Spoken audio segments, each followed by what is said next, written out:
everybody. So right now I'm going to draw a bowl of fruit, and I think it would be a good idea to do it with some shading. So as you can see, I have set up a little still life with some fruit in it.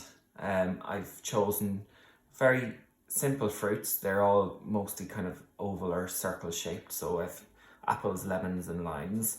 And you can see it's in a white bowl so that I can see where all of the shadows are very easily on the white bowl, and I have it on a white table where I can see the shadows all around it very easily as well. I have a pear, a rubber, and I am using a 6B and a 3B pencil, but you can use whatever kind of pencils you have at home. So first of all, I'm going to draw simple shapes. So I've got a circle, an oval, irregular shape, triangle, rectangle and a square. So we're going to look for those shapes. Okay, so the first thing that I'm noticing is the main shape is the bowl, and I'm going to draw a circle for the bowl. And where I'm sitting, I can see right down into the bowl. Okay, now there's the circle for my bowl. There is a shadow here underneath my bowl because the light is coming this way in from the window. Okay, so the main shape I can see maybe is this apple here. So I'm going to draw it there. So first shape is going to be a nice round shape like that for the apple. Beside that, I can see that there's a little line, which is an oval as well. And there's a line behind that. Again. And there's a little line here. Behind the lime and the apple, there is another apple.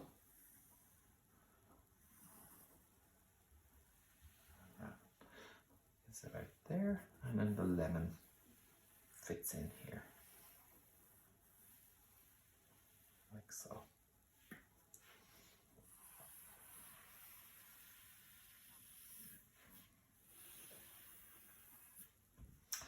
Okay, so that is the sizes.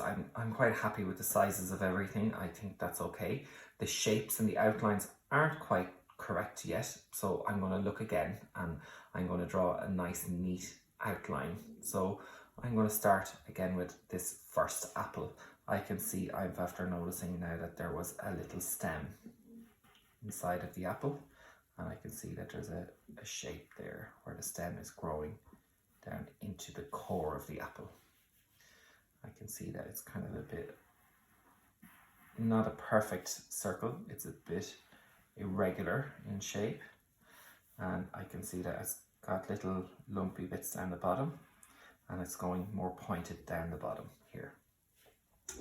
Then the line that I can see here, I can see that it's a little bit more pointed, and it's a little bit longer than I initially drew. And I would say that looks more like the line here. This line I think is okay from where I can see it.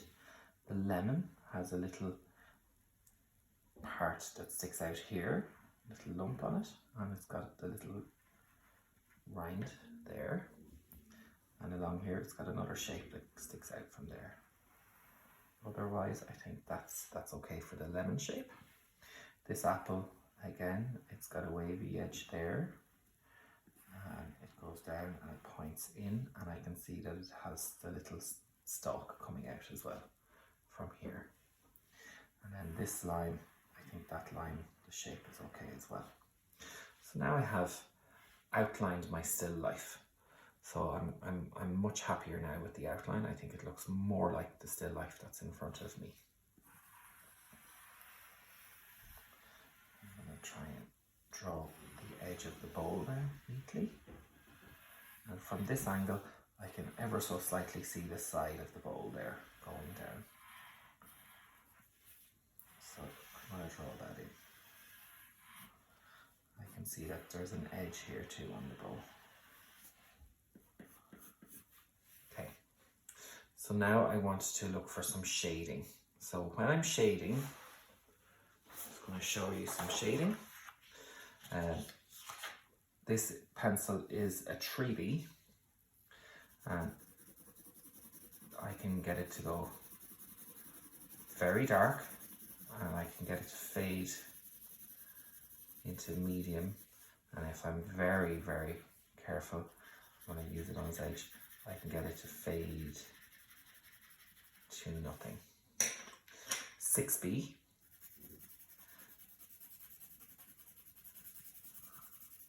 will go much darker because it's got a higher number. So the 6B compared to 3B is much, much darker. So the higher the number on a B pencil, the darker it will shade. It means that the graphite inside the pencil is much softer, and that will get you lots more shading and toning. And it's much harder to get light tones with a 6B than it is with a 3B. But you will notice the 3B is scratchier and the 6B is sort of more blended out. Both are good for different things. So I'm going to use a combination of the 6B and the 3B. If you only have like a 2B or a HB pencil, they won't go as dark, but it'll still look nice. So don't worry if you haven't got a B pencil, it doesn't matter. Okay, so I'm going to use my 3B first. And I'm going to again start with this apple. So this apple, because it's red, is going to be really dark. So I will use the 6B to make the dark shades on that apple, but I'm going to give it a base layer of shade first with the 3B. If I shade over the whole apple like this, that does not make it look 3D. So I need to maybe try and get the roundness of the apple. So if I shade it where my lines are going around, that's going to make the apple look more 3D and round, like this. So I'm shading it in sort of round marks, round direction. But the apple is also round that way as well, so I might need to do some up and down shading lines too, to try and get the curve of the apple all the way around, like this. Now, that apple is nice and dark, but it's not quite 3D. It's just got one shade all over it. So I'm going to use now my 6B, and I'm going to look really closely, and I can see along here where this apple touches where the line is, there's a shadow here. So I'm going to shade that in with my 6B, and I'm shading it going up like that.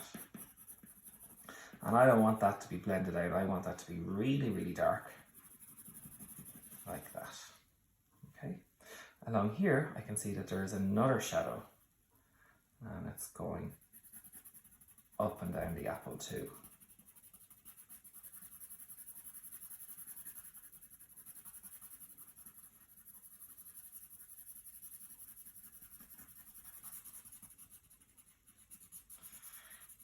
Now, that's starting to look a little bit more 3D for me.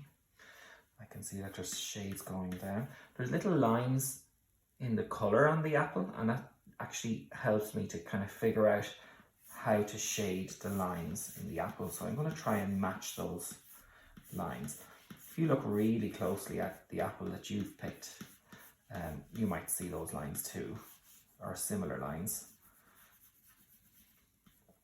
Okay.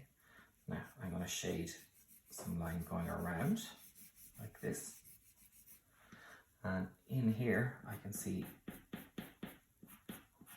there are lines, and I'm leaning really hard now to make that look really 3D. I can see the little stalk.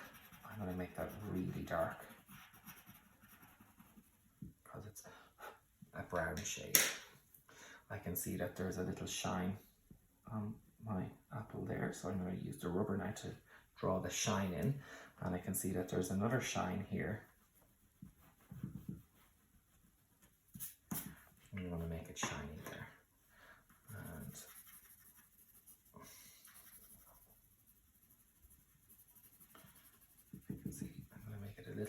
shaded there on that part of the apple as well.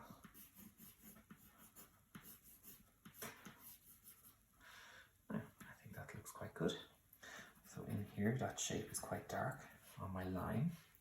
I can see on the line as well, that's here, I'm going to draw that really dark shape.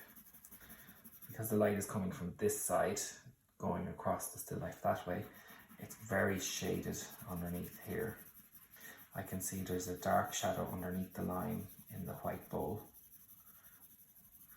And that's why I put my fruit into the white bowl, so that I could really see the shadows on the white.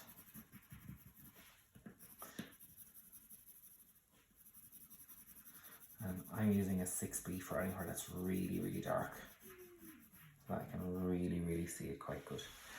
Okay, now on my line, I'm going to shade over it, like so. And I can see there's sort of like a little ridge on the line there, and here as well.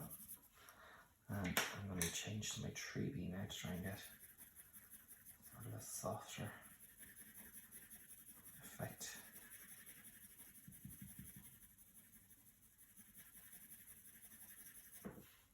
Okay, now I'm going to draw some 3D lines.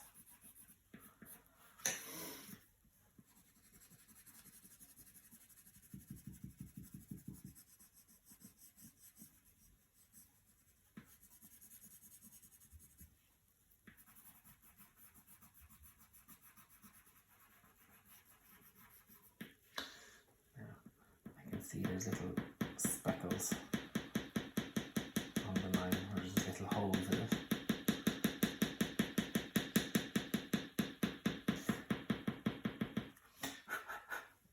And I can see that there's a shine on it here. And there's a shine on it there. So I'm going to rub away where I can see the shines. I'm going to make it darker here. Now, this next line, I can see that it's the lines I'm going to make going this way.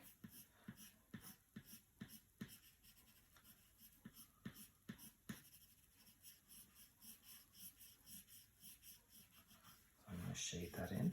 There's a nice medium shade all over. And along this part, where it's touching the first line on the apple, I'm going to make that really dark. Now, because the apple has a shine here,